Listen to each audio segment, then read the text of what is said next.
Thank you for being an incredible supporter of the 10X podcast group, the home of the skillful art of manipulation. We're thrilled to have you as part of our growing community. If you haven't already, we'd love for you to follow us on your favorite podcast platform.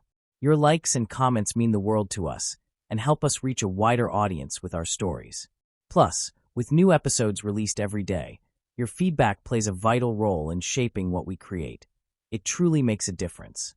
Your loyalty and enthusiasm fuel our passion for crafting gripping tales, and we're so grateful for your support. Today, we're excited to present The Betrayal List, a story that promises to keep you on the edge of your seat. Let's dive into this thrilling narrative together. Chapter 1, The Discovery. I've always believed that trust is the foundation of any relationship. Without it, you're just two people orbiting each other, never truly connecting.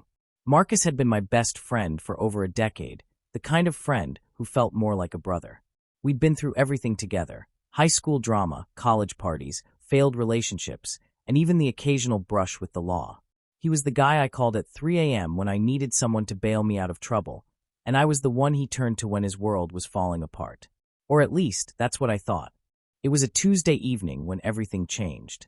The kind of evening that starts out mundane and ends with your life unraveling. Marcus had called me earlier that day, his voice casual, but with that undercurrent of urgency I'd come to recognize over the years. "Hey man, I need a favor. Can you swing by my place later? I left an important file in my study, and I'm stuck in a meeting. Just grab it for me, will you?" I didn't think twice.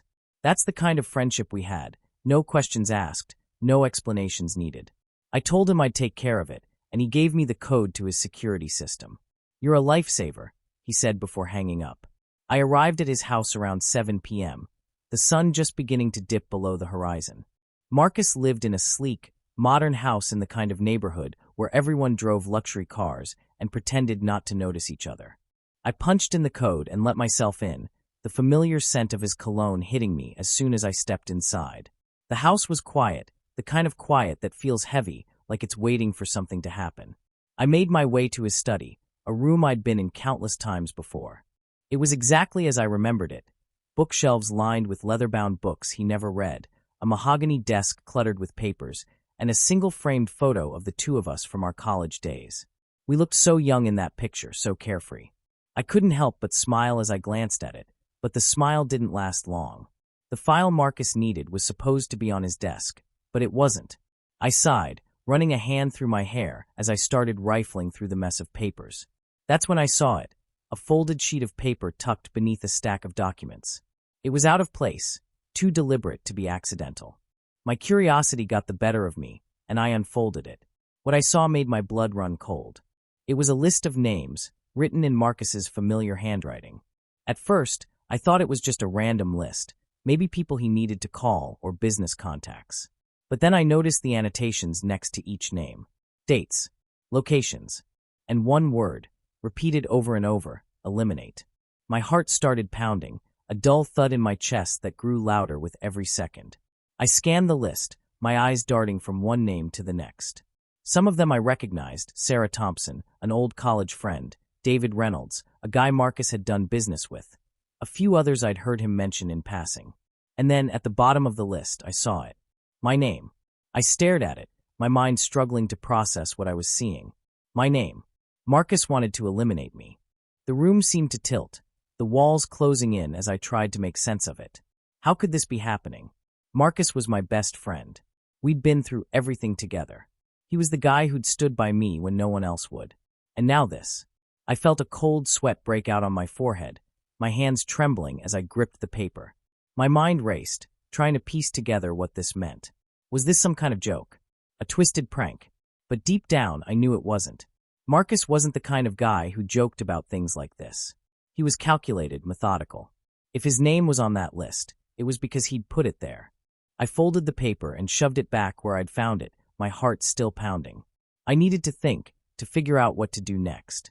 But first, I had to act normal. Marcus couldn't suspect that I knew. I grabbed the file he'd asked for and left the study, my mind racing. The drive home was a blur.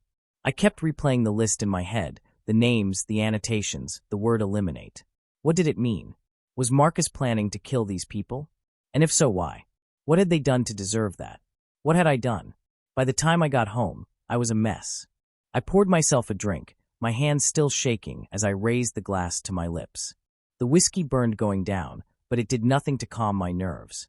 I needed to talk to someone, but who? I couldn't go to the police, not without proof. And I couldn't confront Marcus. Not yet. Not until I knew what I was dealing with. I spent the rest of the night pacing my apartment, my mind spinning with possibilities. Maybe it was a misunderstanding. Maybe Marcus was being blackmailed. Or maybe he wasn't the person I thought he was. Maybe our entire friendship had been a lie. The thought made me sick to my stomach. I thought about all the times Marcus had been there for me, all the times I'd trusted him with my life. Had it all been an act? Had he been manipulating me this whole time? I didn't want to believe it, but the evidence was right there in black and white. My name was on that list.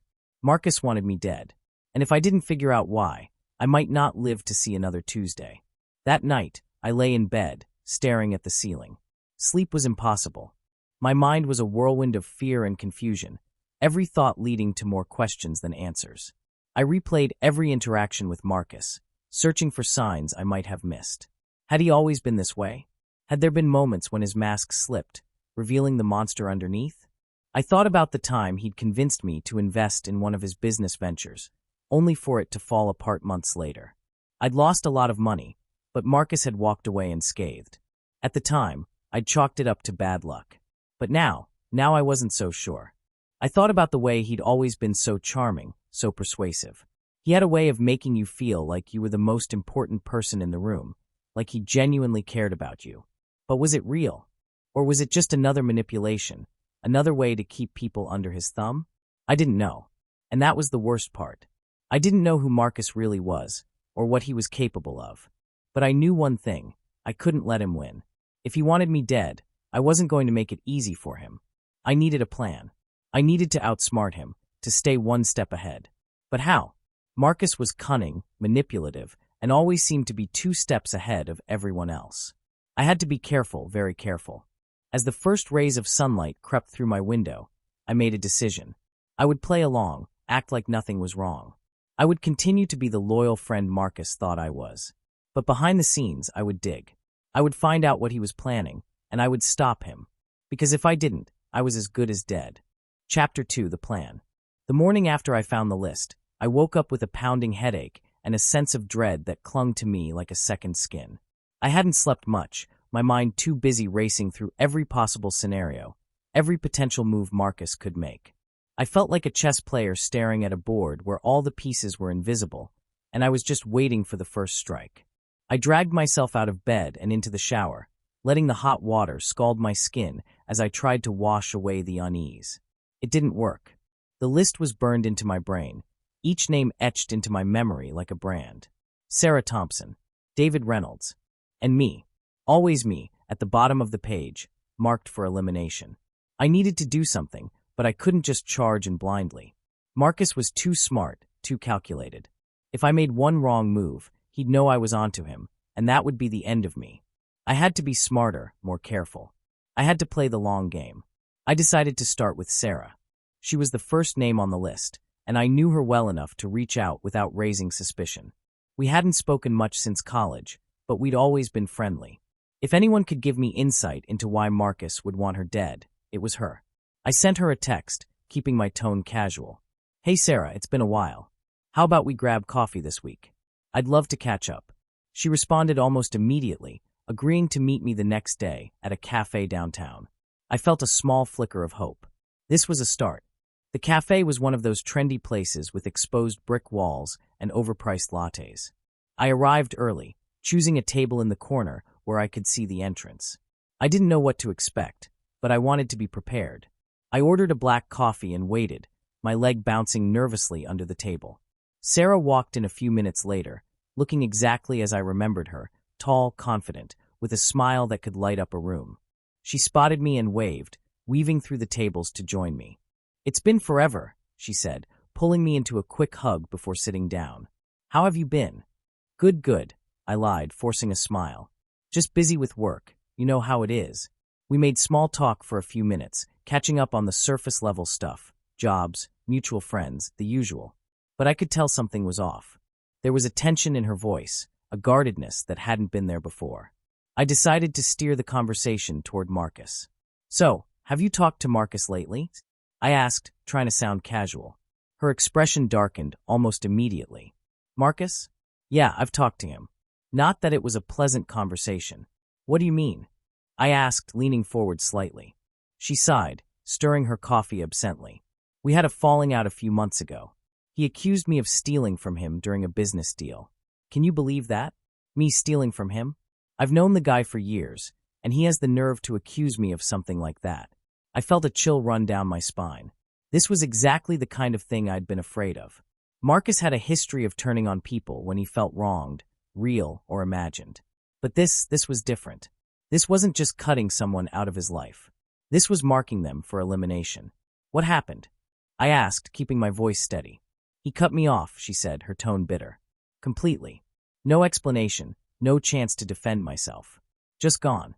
And then I started hearing rumors. People saying I was untrustworthy, that I'd screwed him over. It's been a nightmare." I nodded, my mind racing. This was worse than I'd thought. Marcus wasn't just eliminating threats. He was destroying people's lives, their reputations. And if Sarah was on the list, it was only a matter of time before he made his move. "I'm sorry," I said, and I meant it. That's really messed up." She shrugged, but I could see the hurt in her eyes. "Yeah, well, what can you do? Some people just change, I guess." We talked for a little while longer, but I could tell she was done with the subject. I didn't push it. I'd gotten what I needed. Marcus had turned on Sarah, and now she was on his list. The question was, why? What had she done to deserve that? And more importantly, what had I done? After leaving the cafe, I decided to dig deeper. I needed to know more about the other names on the list, especially David Reynolds. He was next on the list, and if Marcus had a pattern, I needed to understand it. David was an old friend of Marcus's, someone he'd known for years. They'd done business together, invested in projects, and from what I'd heard, they'd been close. But if Marcus had turned on Sarah, it wasn't a stretch to think he'd turned on David too. I reached out to David, using the same casual approach I'd taken with Sarah. He agreed to meet me for a drink that evening at a bar near his office. I spent the rest of the day preparing, trying to anticipate what I might learn and how I could use it. The bar was dimly lit, the kind of place where deals were made and secrets were spilled. David was already there when I arrived, sitting at a corner table with a glass of whiskey in front of him. He looked older than I remembered, his hair graying at the temples, but his eyes were as sharp as ever. "Long time no see," he said, shaking my hand as I sat down. "What brings you out tonight?" "Just wanted to catch up," I said, signaling the waiter for a drink. "It's been a while." We made small talk for a few minutes, but I could tell David wasn't one for chit-chat. He got straight to the point. "So, what's really going on? You didn't call me out of the blue just to shoot the breeze." I hesitated, then decided to take a risk. "I need to ask you about Marcus." His expression darkened, and he took a long sip of his whiskey before answering. "Marcus. What about him?" "I think he's in trouble," I said, choosing my words carefully. "And I think you might be too." David leaned back in his chair, studying me with a mixture of curiosity and suspicion. "What do you mean?" I took a deep breath. "I found something. A list. Names of people Marcus is planning to eliminate. And your name is on it." For a moment, David just stared at me, his face unreadable. Then he laughed, a harsh, bitter sound. "Of course it is. That son of a bitch." "What do you mean?" I asked, leaning forward. David shook his head, his expression grim. "Marcus and I had a falling out a while back. He accused me of betraying him, of working against him. He said I was a liability, that I knew too much. I thought he was just being paranoid, but now I'm not so sure." "What did you do?" I asked, my voice barely above a whisper. "Nothing," David said, his tone sharp. "That's the thing. I didn't do anything. But Marcus, he's always been like this. If he thinks you're a threat, he'll cut you out. No questions asked." I felt a chill run down my spine. This was exactly what I'd been afraid of. Marcus wasn't just eliminating threats. He was eliminating anyone who might pose a threat, real or imagined. And if David was on the list, it was only a matter of time before Marcus made his move. "What are you going to do?" I asked. David shrugged, but I could see the fear in his eyes. "What can I do? Marcus is powerful. If he wants me gone, I'm as good as dead." I left the bar that night with a sinking feeling in my stomach. Marcus's list wasn't just a list. It was a death sentence. And if I didn't do something, I'd be next. I needed a plan, but I couldn't do it alone. I needed allies, people who could help me take Marcus down. But who could I trust? Everyone on the list was a potential target, and anyone else might already be under Marcus's thumb. As I walked home, my mind raced with possibilities. I needed to be smart, to stay one step ahead. But most of all, I needed to be careful. Because if Marcus found out what I was doing, I was as good as dead. Chapter 3. The Web of Lies. The days following my meetings with Sarah and David were a blur of paranoia and sleepless nights. Every time my phone buzzed, my heart would leap into my throat, half expecting it to be Marcus, somehow knowing what I was up to. But he didn't call. He didn't text. It was radio silence, and that somehow made it worse. Silence from Marcus wasn't comforting, it was ominous. It meant he was planning something, and I was running out of time to figure out what. I spent hours poring over the list, trying to find a pattern, a connection between the names. Sarah, David, and the others, what did they have in common? Why had Marcus marked them for elimination? And why was I on that list?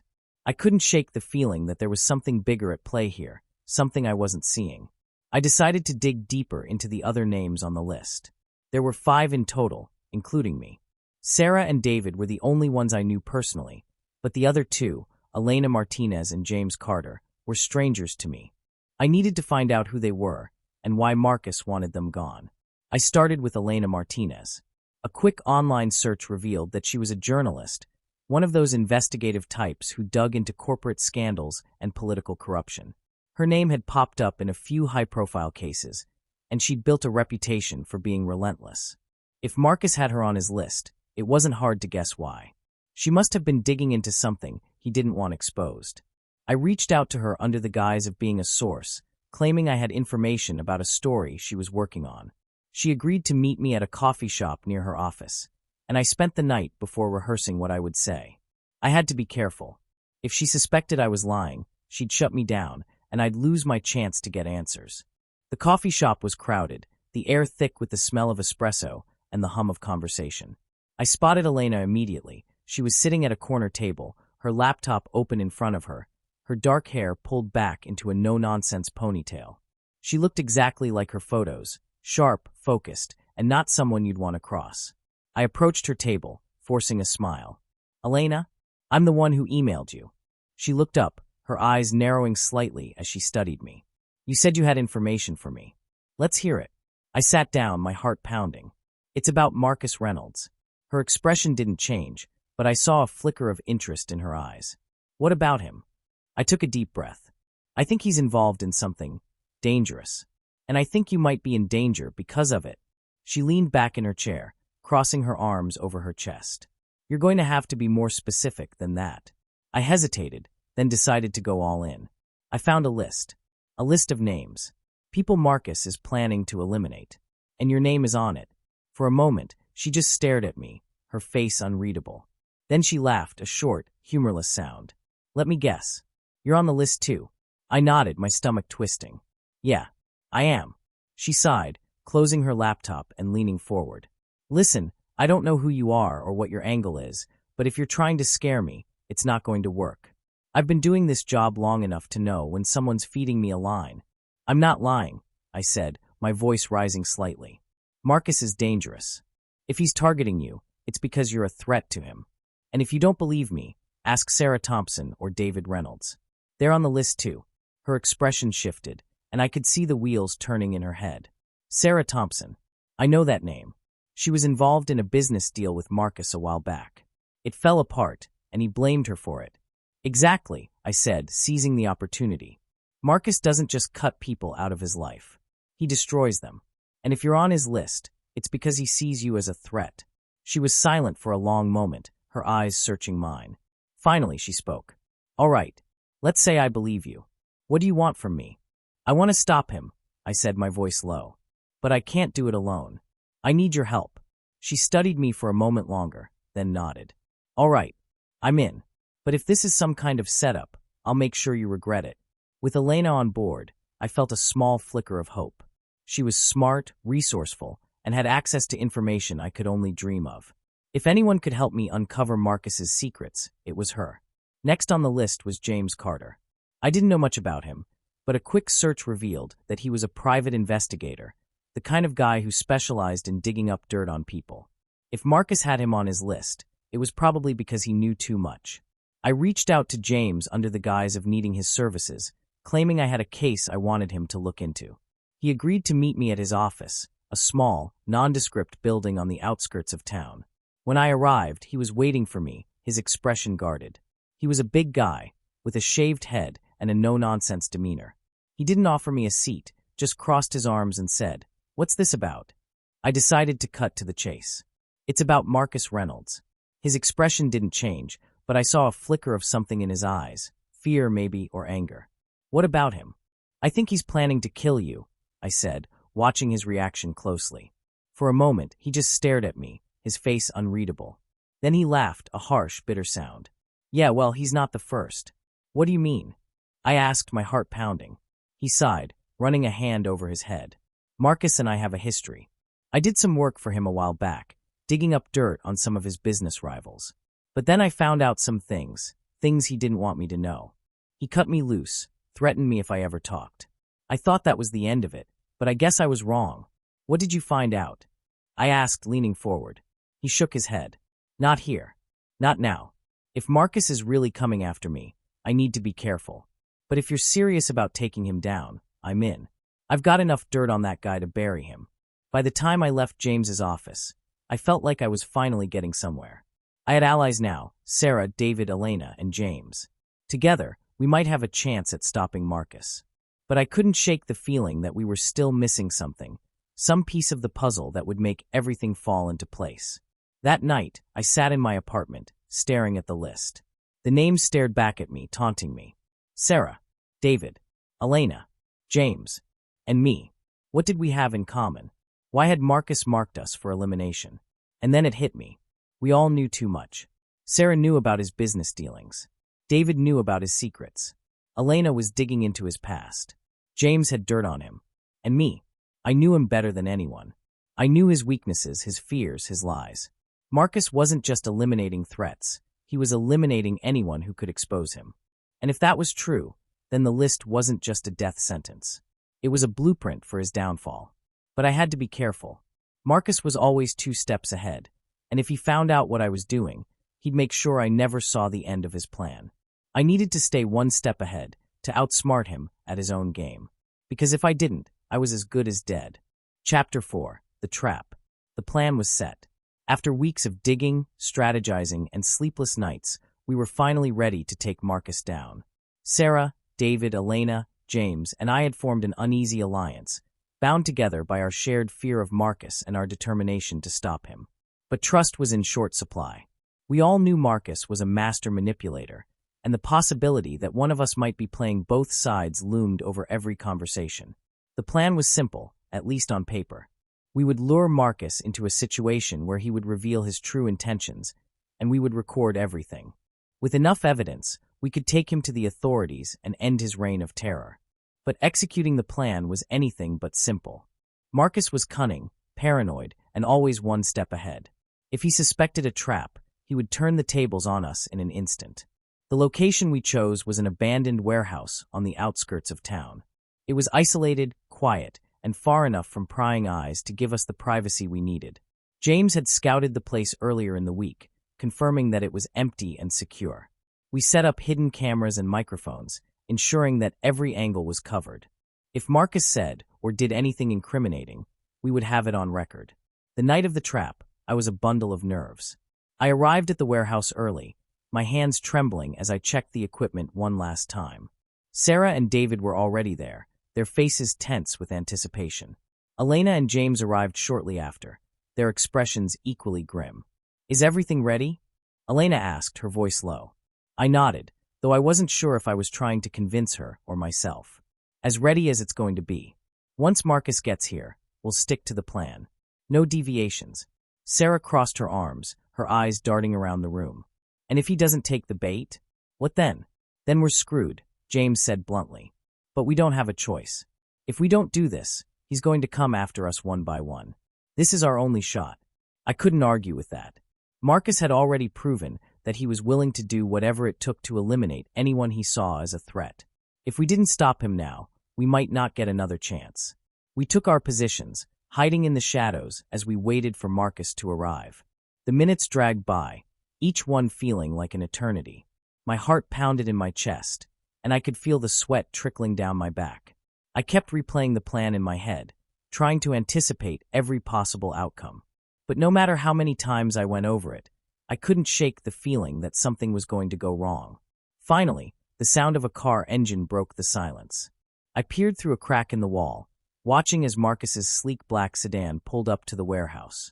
He stepped out, his movements calm and deliberate, as if he didn't have a care in the world. He was dressed in a tailored suit, his hair perfectly styled, and he carried himself with the confidence of a man who knew he was in control. I felt a surge of anger as I watched him. How could he be so calm, so composed, after everything he'd done? How could he betray the people who had trusted him, who had stood by him through thick and thin? Marcus entered the warehouse, his footsteps echoing in the empty space. He glanced around, his expression unreadable. "Hello," he called out, his voice smooth and confident. "Anyone here?" I took a deep breath, then stepped out of the shadows. "Marcus." He turned to face me, a faint smile playing on his lips. "There you are. I was starting to think you'd stood me up. I wouldn't miss this for the world," I said, my voice steady despite the fear coursing through me. He tilted his head, studying me with those piercing eyes. "So what's this about? You said you had something important to discuss." I nodded, forcing myself to stay calm. "I do. But before we get into that, there's something you need to know." "Oh," he said, his tone light but with an edge of curiosity. "And what's that?" I took a step closer, my heart pounding. "I know about the list, Marcus. I know what you're planning." For a moment, he just stared at me, his expression unreadable. Then he laughed, a low, chilling sound that sent a shiver down my spine. "The list? What list?" "Don't play dumb," I said, my voice rising. "I found it. I know you're planning to kill me, to kill all of us. Sarah, David, Elena, James, they're all on your list. And so am I."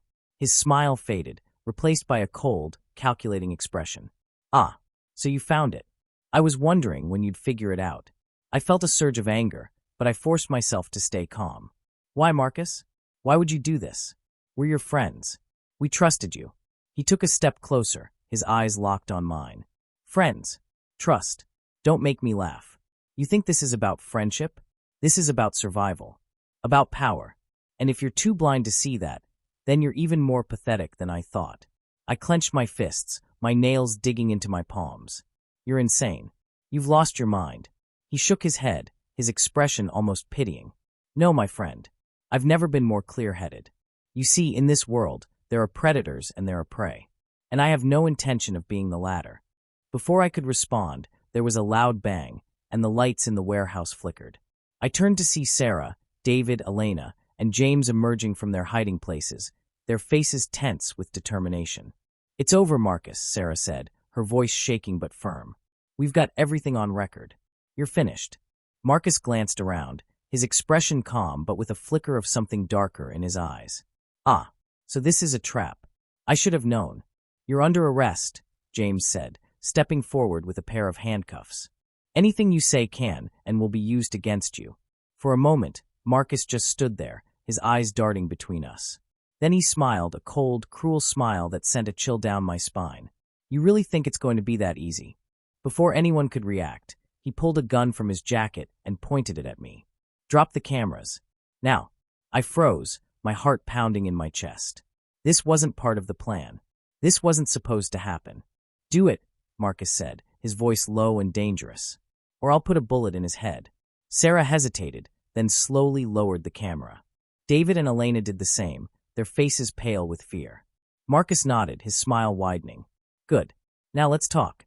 The next few minutes were a blur. Marcus kept the gun trained on me as he laid out his terms. He wanted the recordings, the evidence, everything we had on him. And if we didn't comply, he would kill me. I could see the fear in my friends' eyes, the hesitation as they weighed their options. But I knew we couldn't give in. If we let Marcus walk away, he would come back stronger, more dangerous.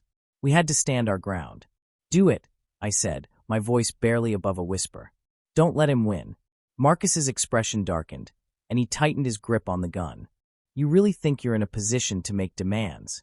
Before I could respond, there was a loud bang, and Marcus crumpled to the ground. I turned to see Sarah holding a gun, her hands trembling but her eyes filled with determination. "It's over," she said, her voice shaking. "It's finally over." As the police arrived and took Marcus away, I felt a strange mix of relief and sadness. The nightmare was over, but the scars would remain. Marcus had betrayed us, manipulated us, and tried to destroy us. But in the end, we had outsmarted him. As I stood there, watching the flashing lights of the police cars, I couldn't help but wonder if we had really won. Marcus was gone, but the damage he had done would take a long time to heal. And as I looked at my friends, their faces pale and drawn, I knew that none of us would ever be the same. But we had survived. And for now, that was enough. Chapter 5. The Confrontation. The warehouse was a cacophony of chaos. Marcus lay on the ground, clutching his shoulder where Sarah's bullet had struck him. Blood seeped through his fingers, staining his tailored suit, but his face was a mask of cold fury rather than pain. The gun he'd been holding skidded across the floor, out of reach. Sarah stood frozen, her own gun still raised, her hands trembling so violently I thought she might drop it. David, Elena, and James were scattered around the room, their faces pale and their eyes wide with shock. The air was thick with tension, the kind that makes your skin crawl and your stomach churn. Marcus was the first to break the silence. He let out a low, bitter laugh, his voice dripping with venom. "You think this is over? You think you've won?"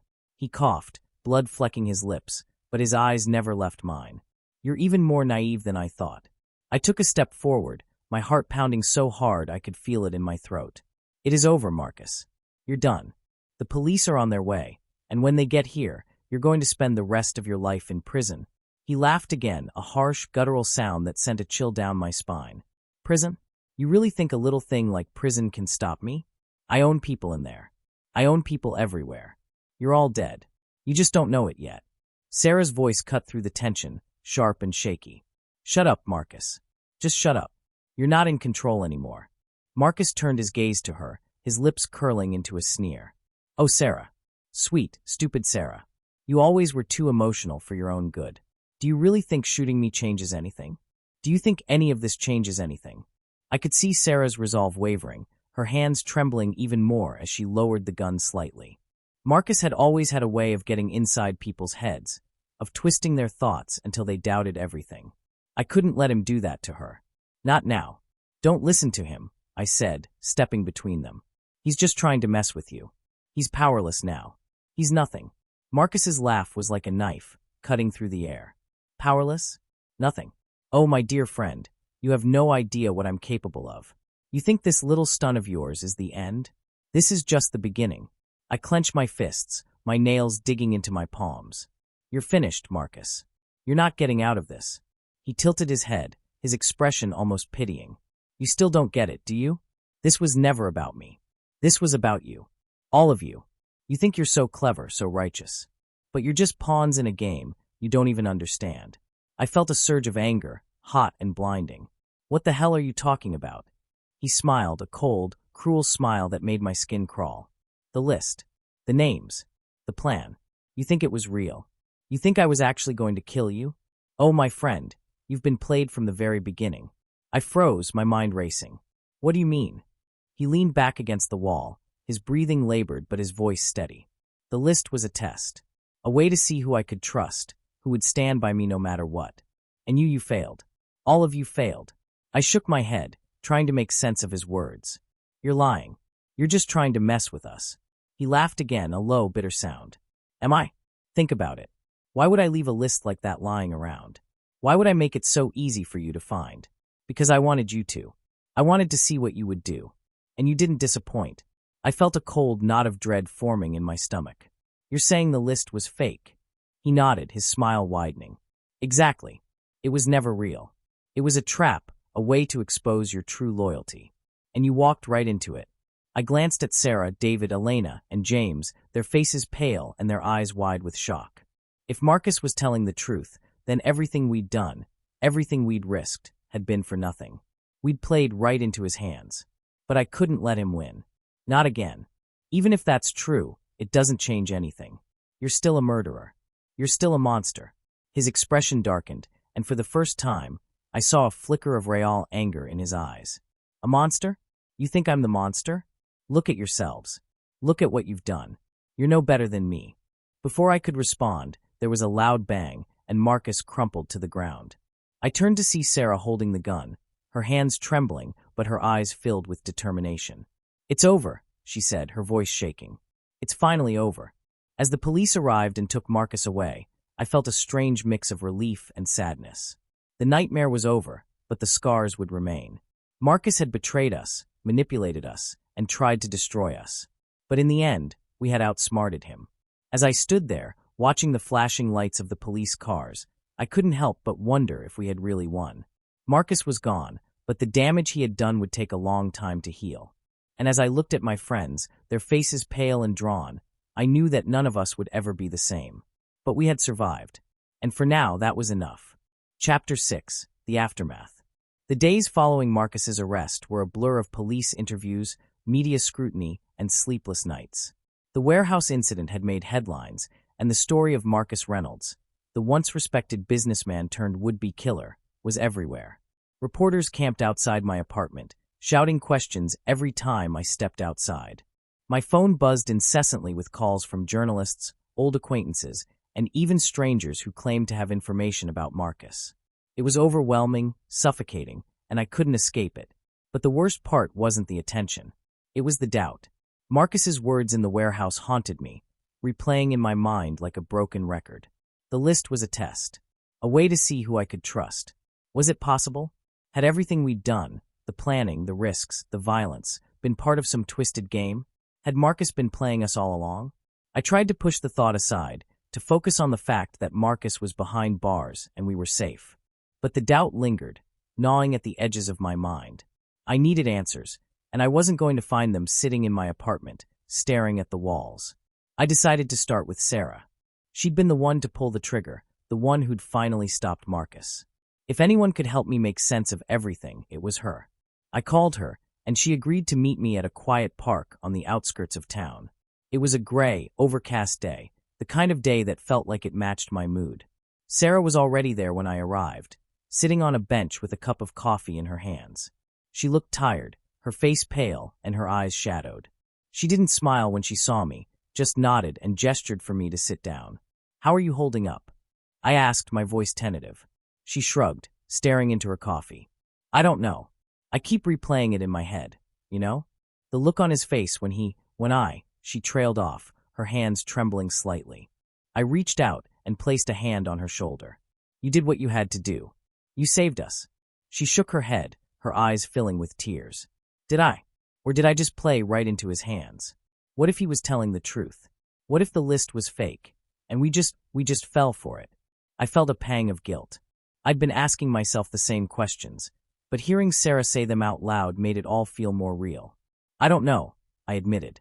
But even if the list was fake, Marcus was still dangerous. He was still a threat. We did what we had to do to protect ourselves. She nodded, but I could tell she wasn't convinced. We sat in silence for a while, the weight of everything hanging heavy between us. Finally, she spoke. "What happens now? What do we do?" I sighed, running a hand through my hair.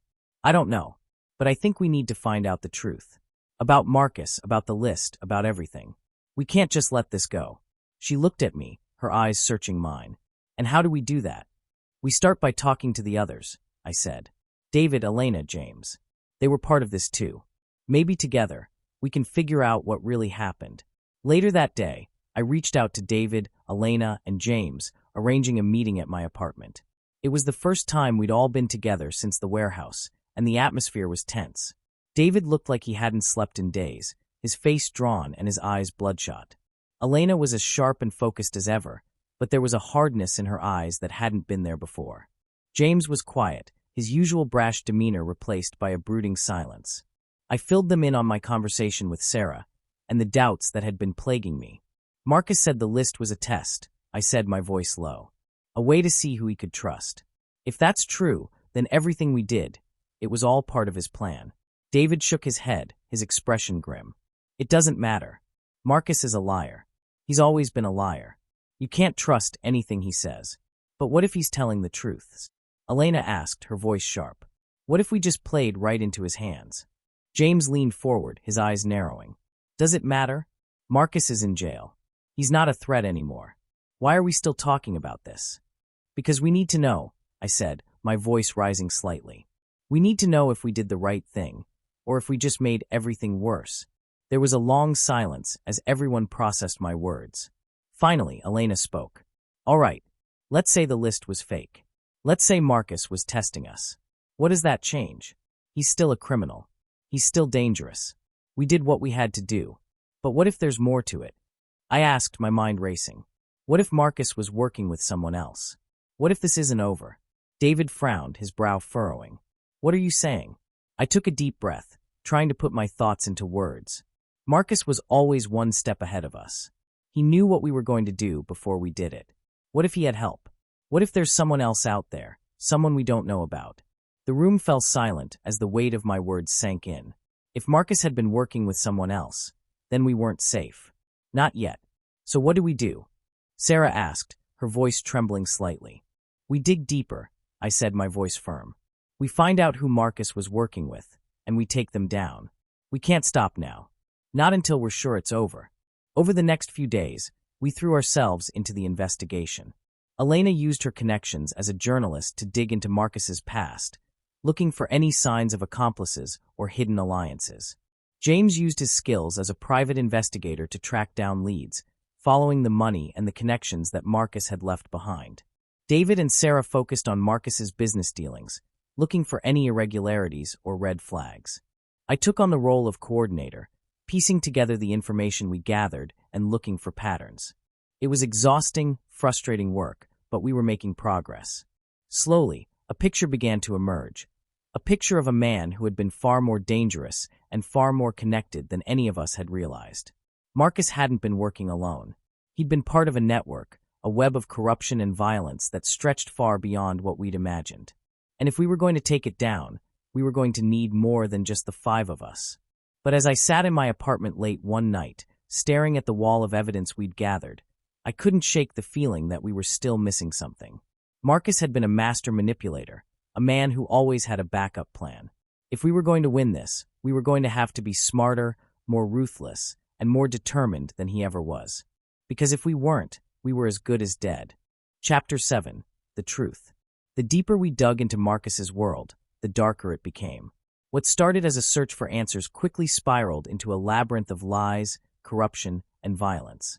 Every lead we followed seemed to branch off into a dozen more, each one more twisted than the last.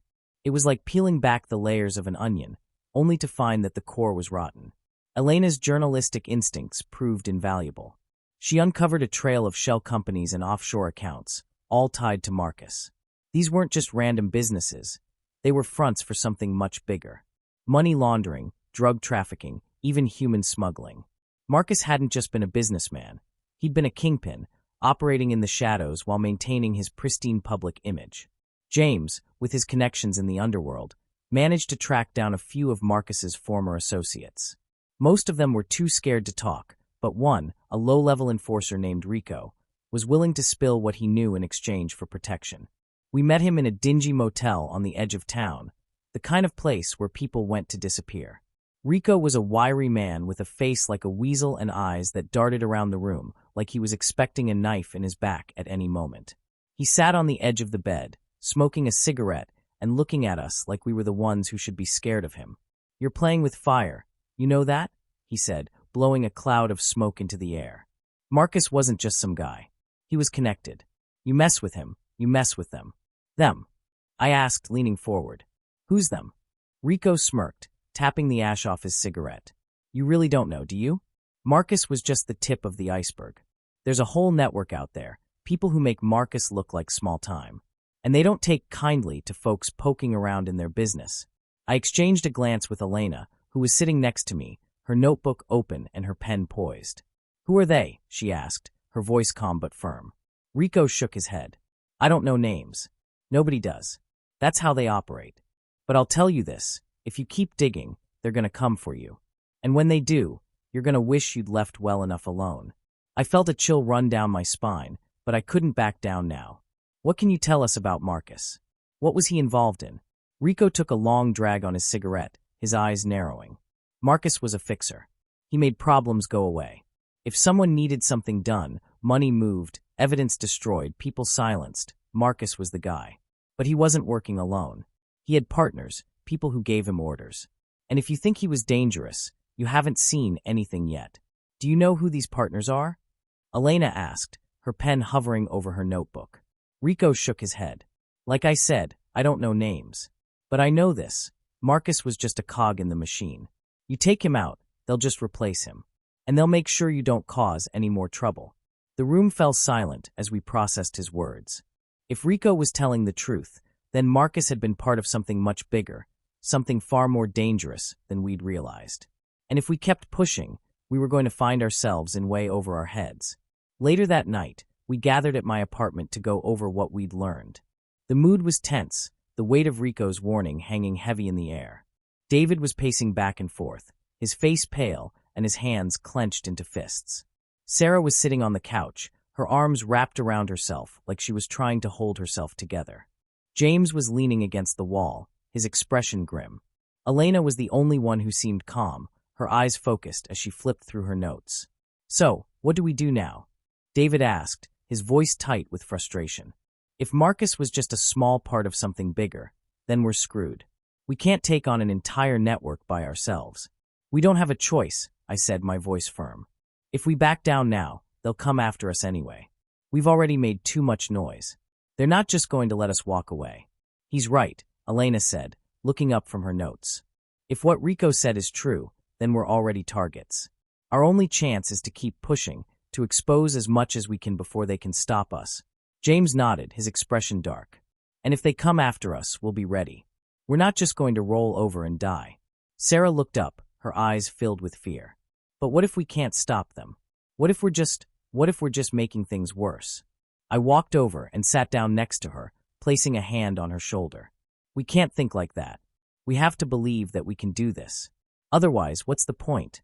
She nodded, but I could see the doubt in her eyes. None of us were sure we could win this, but we didn't have a choice. We were in too deep to turn back now. Over the next few days, we threw ourselves into the investigation with renewed determination. Elena used her connections to dig deeper into Marcus's network, uncovering more shell companies and offshore accounts. James tracked down more of Marcus's associates, squeezing them for information. David and Sarah focused on Marcus's business dealings, looking for any irregularities or red flags. I took on the role of coordinator, piecing together the information we gathered and looking for patterns. It was exhausting, frustrating work, but we were making progress. Slowly, a picture began to emerge, a picture of a network that was far more extensive and far more dangerous than we'd imagined. But as we dug deeper, the risks grew higher. One of James's contacts turned up dead, his body dumped in an alley with a bullet in his head. Elena received a threatening letter in the mail, warning her to back off or face the consequences. David's apartment was broken into, his computer stolen, and his files ransacked. It was clear that we were getting too close, and someone didn't like it. One night, as I sat in my apartment going over the latest batch of information, there was a knock at the door. I froze, my heart pounding. It was late, too late for visitors. I grabbed the gun I kept in the drawer and approached the door cautiously, peering through the peephole. It was Sarah. She looked pale and shaken, her eyes wide with fear. I opened the door, and she practically fell into my arms. "They're watching me," she said, her voice trembling. "I saw them outside my house. 2 men in a black car. They just sat there, staring at me." I pulled her inside and locked the door behind her, my mind racing. If they were watching Sarah, then they were probably watching all of us. We were running out of time. "We need to move," I said, my voice low. "We can't stay here. It's not safe." She nodded, her eyes filled with fear. "Where do we go?" I didn't have an answer. We were in over our heads, and the walls were closing in. But I knew one thing: we couldn't stop now. We had to keep pushing, no matter the cost. Because if we didn't, we were as good as dead. Chapter 8, The Final Showdown. The night Sarah showed up at my apartment, shaking and terrified, was the night I realized we were out of options. The network Marcus had been part of, the shadowy, nameless entity that had been pulling the strings, was closing in on us. They knew we were digging, and they weren't going to let us expose them. We had 2 choices, run or fight, and running wasn't an option. Not anymore. We gathered at a safe house James had arranged, an old, abandoned cabin deep in the woods. It was cold, damp, and smelled of mildew, but it was off the grid, and that was all that mattered. Sarah, David, Elena, James, and I sat around a rickety table, the dim light of a single bulb casting long shadows on the walls. The atmosphere was tense, the kind of tension that makes your skin crawl and your stomach churn. "We need to end this," I said, breaking the silence. "We can't keep running. They'll find us eventually. We have to take them down before they take us down." David slammed his fist on the table, his face pale and his eyes bloodshot. "And how the hell are we supposed to do that? We don't even know who they are." "We know enough," Elena said, her voice calm but firm. She spread out a stack of papers on the table, each one filled with notes, diagrams, and connections we'd uncovered. "We know how they operate. We know their methods. And we know they're scared. Otherwise, they wouldn't be coming after us." James leaned forward, his expression grim. "Elena's right. They're scared because we're close. If we can just push a little harder, we can bring the whole thing crashing down." Sarah wrapped her arms around herself, her voice trembling. "But what if we can't? What if we're just making things worse?" I reached out and placed a hand on her shoulder, trying to steady her. "We don't have a choice, Sarah. If we don't do this, they'll kill us. Or worse, they'll make us disappear. We have to fight." She nodded, but I could see the fear in her eyes. None of us were sure we could win this, but we didn't have a choice. We were in too deep to turn back now. The plan was simple, at least on paper. We would use the information we'd gathered to lure the network into a trap. Elena had uncovered a meeting between some of Marcus's former associates, a gathering that was supposed to be off the books. If we could intercept that meeting, we could catch them in the act and expose the whole operation. But executing the plan was anything but simple.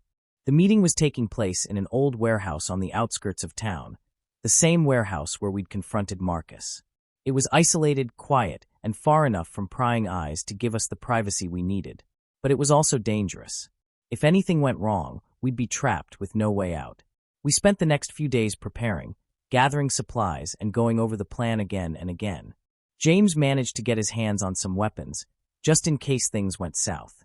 Elena worked on hacking into the network's communications, trying to gather as much information as possible. David and Sarah focused on setting up the equipment we'd need to record the meeting, ensuring that every angle was covered. I took on the role of coordinator, piecing together the information we gathered and looking for patterns. It was exhausting, frustrating work, but we were making progress. Slowly, a picture began to emerge, a picture of a network that was far more extensive and far more dangerous than we'd imagined.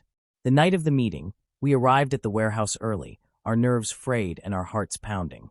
We set up hidden cameras and microphones, ensuring that every angle was covered. If the network said or did anything incriminating, we would have it on record. We took our positions, hiding in the shadows as we waited for the meeting to begin. The minutes dragged by, each one feeling like an eternity. My heart pounded in my chest, and I could feel the sweat trickling down my back. I kept replaying the plan in my head, trying to anticipate every possible outcome. But no matter how many times I went over it, I couldn't shake the feeling that something was going to go wrong. Finally, the sound of car engines broke the silence. I peered through a crack in the wall, watching as a convoy of black SUVs pulled up to the warehouse. Men in dark suits stepped out, their faces obscured by sunglasses and hats. They moved with precision, their movements calm and deliberate, like they'd done this 1,000 times before. I felt a surge of fear as I watched them. These weren't just thugs or enforcers. These were professionals, the kind of people who didn't make mistakes. If we were going to pull this off, we were going to have to be perfect. The men entered the warehouse, their footsteps echoing in the empty space. They gathered in the center of the room, their voices low and their expressions grim. I couldn't make out what they were saying, but I didn't need to. The cameras were rolling, capturing every word. For a moment, everything seemed to be going according to plan. But then, one of the men turned, his eyes scanning the room. He said something to the others, and they all turned, their expressions darkening. I felt a chill run down my spine. They knew. They knew we were here. Before I could react, there was a loud bang, and the lights in the warehouse went out. The room was plunged into darkness, the only sound the frantic shuffling of feet and the low murmur of voices. "They're here," someone shouted, their voice filled with panic. I heard the sound of gunfire, the sharp crack of bullets echoing through the warehouse. I dropped to the ground, my heart pounding as I tried to make sense of what was happening. The plan had fallen apart, and we were in the middle of a war zone. I crawled through the darkness, my hands scraping against the rough concrete floor. I could hear the others shouting, their voices filled with fear and desperation. I needed to find them, to get us out of here before it was too late.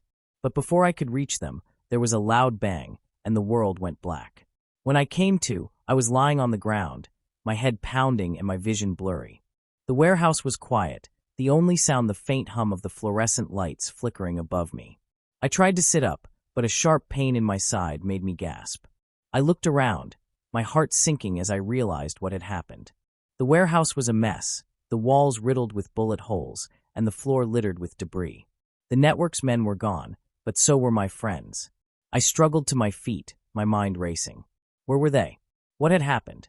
I needed to find them, to make sure they were okay. But as I stumbled through the wreckage, I realized the truth. They were gone, taken, and if I didn't do something, they were as good as dead. The final showdown was over, but the fight was far from finished. The network had taken my friends, and I was the only one left to stop them. But I wasn't going to give up. Not now. Not ever. Because if I did, we were all as good as dead. Chapter 9. The End. The warehouse was a graveyard. The air was thick with the acrid smell of gunpowder and blood, the silence broken only by the faint hum of flickering fluorescent lights. I stumbled through the wreckage, my head pounding and my vision blurred. Every step sent a sharp pain shooting through my side, but I couldn't stop. Not now. Not when my friends were gone. Sarah, David, Elena, James, they'd been taken. The network had them, and if I didn't act fast, they were as good as dead. I didn't know how much time I had, but I knew one thing. I wasn't going to let them win. Not after everything we'd been through. Not after everything Marcus had put us through. I found my phone lying in the debris, the screen cracked, but still functional. I dialed the only number I could think of, Elena's contact at the police department, a detective named Harris who'd helped us before. He picked up on the second ring, his voice tense. "This is Harris." "It's me," I said, my voice hoarse. "They took them. The network. They took my friends." There was a pause, and I could hear Harris exhale sharply. "Where are you?" "The warehouse. The one on the outskirts of town. You need to get here. Now." "I'm on my way," he said, and the line went dead. I slumped against the wall, my legs trembling as I tried to catch my breath. My mind was racing, trying to piece together what had happened. The network had been one step ahead of us the whole time. They'd known we were coming, and they'd set a trap, and we'd walked right into it. But how? How had they known? Unless. The thought hit me like a punch to the gut. Unless someone had tipped them off. Unless one of us had betrayed the others. I shook my head, trying to push the thought aside. It couldn't be true. It couldn't. But the doubt lingered, gnawing at the edges of my mind. Marcus had always said trust was a weakness, and now I was starting to see why. Harris arrived within the hour, his face grim as he surveyed the scene. He didn't say much, just nodded as I filled him in on what had happened. When I was done, he ran a hand over his face and sighed. "This is bad," he said. "Really bad. If the network has your friends, they're not going to let them go. Not alive." "I know," I said, my voice tight. "That's why we need to find them. Fast." Harris nodded, his expression darkening. "We'll do what we can, but this isn't just some small-time operation. These people are connected, and they're dangerous. If we go after them, we're going to need more than just a few cops and a hunch." "What are you saying?" I asked, my heart sinking. "I'm saying we need evidence," he said. "Hard evidence. Something we can use to bring them down. Otherwise, we're just spinning our wheels." I clenched my fists, my nails digging into my palms. "We don't have time for that. They could be killing my friends right now." Harris placed a hand on my shoulder, his grip firm. "I get it. I do. But if we go in blind, we're just going to get ourselves killed. We need to be smart about this." I wanted to argue, to scream at him that we didn't have time to be smart. But deep down, I knew he was right. If we were going to win this, we were going to have to outsmart the network at their own game. Over the next few hours, Harris and I worked together to piece together what we knew. We combed through the evidence we'd gathered, looking for any clues that might lead us to the network's hideout. It was slow, frustrating work, but we were making progress. Elena's notes proved invaluable. She'd uncovered a trail of shell companies and offshore accounts, all tied to the network. We traced the money to a series of properties scattered across the city, each one a potential hiding place for my friends. But the most promising lead came from James's contacts. One of his informants had mentioned a name, Victor Kane. He was a high-ranking member of the network, someone who'd been involved in Marcus's operations. If we could find him, we could find my friends. The problem was, Victor Kane wasn't the kind of guy who just showed up at your doorstep. He was a ghost, a shadowy figure who operated in the background, pulling the strings. But if we could lure him out, we might have a chance. The plan was risky, but it was the only one we had. We would use the information we'd gathered to set a trap, to draw Victor Kane out into the open. It was a long shot, but it was the best we could do. We chose an abandoned factory on the edge of town as the location for the trap. It was isolated, quiet, and far enough from prying eyes to give us the privacy we needed. We set up hidden cameras and microphones, ensuring that every angle was covered. If Victor Kane showed up, we would have him on record. The night of the trap, I arrived early, my nerves frayed and my heart pounding. Harris was already there, his face grim as he checked the equipment one last time. We didn't speak much, the weight of what we were about to do hanging heavy in the air. As the minutes dragged by, I couldn't shake the feeling that something was going to go wrong. The network had been one step ahead of us the whole time, and there was no reason to think that had changed. But we didn't have a choice. We had to try. Finally, the sound of car engines broke the silence. I peered through a crack in the wall, watching as a convoy of black SUVs pulled up to the factory. Men in dark suits stepped out, their faces obscured by sunglasses and hats. They moved with precision, their movements calm and deliberate, like they'd done this 1,000 times before. And then I saw him. Victor Kane. He was tall, with a lean, athletic build and a face that looked like it had been carved from stone. He exuded power, his presence commanding as he stepped out of the car and surveyed the scene. I felt a surge of adrenaline as I watched him. This was it. This was our chance. The trap was set. Harris and I moved into position, our weapons drawn as we prepared to confront Victor Kane. But before we could make our move, there was a loud bang, and the lights in the factory went out. The room was plunged into darkness, the only sound the frantic shuffling of feet and the low murmur of voices. "They're here," someone shouted, their voice filled with panic. I heard the sound of gunfire, the sharp crack of bullets echoing through the factory. I dropped to the ground, my heart pounding as I tried to make sense of what was happening. The plan had fallen apart, and we were in the middle of a war zone. I crawled through the darkness, my hands scraping against the rough concrete floor. I could hear Harris shouting, his voice filled with fear and desperation. I needed to find him, to get us out of here before it was too late. But before I could reach him, there was a loud bang, and the world went black. When I came to, I was lying on the ground, my head pounding and my vision blurry. The factory was quiet, the only sound the faint hum of the fluorescent lights flickering above me. I tried to sit up, but a sharp pain in my side made me gasp. I looked around, my heart sinking as I realized what had happened. The factory was a mess, the walls riddled with bullet holes, and the floor littered with debris. Victor Kane and his men were gone, but so was Harris. The end. I struggled to my feet, my mind racing. Where was he? What had happened? I needed to find him, to make sure he was okay. But as I stumbled through the wreckage, I realized the truth. He was gone. Taken. And if I didn't do something, he was as good as dead. The final showdown was over, but the fight was far from finished. The network had taken my friends, and I was the only one left to stop them. But I wasn't going to give up. Not now. Not ever. Because if I did, we were all as good as dead. I spent the next few days in a haze, my mind consumed by thoughts of revenge and redemption. I knew I couldn't take on the network alone, but I also knew I couldn't trust anyone else. Not after everything that had happened.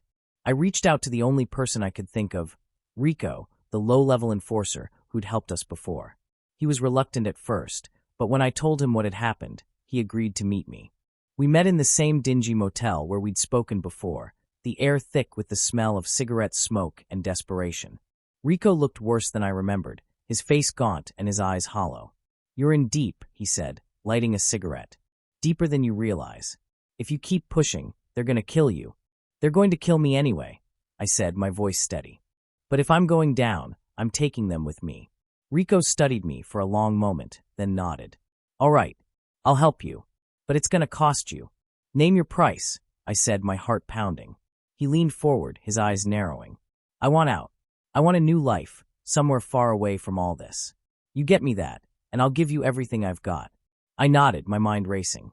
It was a risky deal, but it was the only one I had. Done. With Rico's help, I was able to piece together the final pieces of the puzzle. He gave me names, locations, and details about the network's operations. It was enough to bring them down, but it was also enough to get me killed. I spent the next few weeks gathering evidence, working tirelessly to build a case against the network. It was dangerous, exhausting work, but I didn't care. I was driven by a single purpose: to bring them down, no matter the cost. Finally, the day came.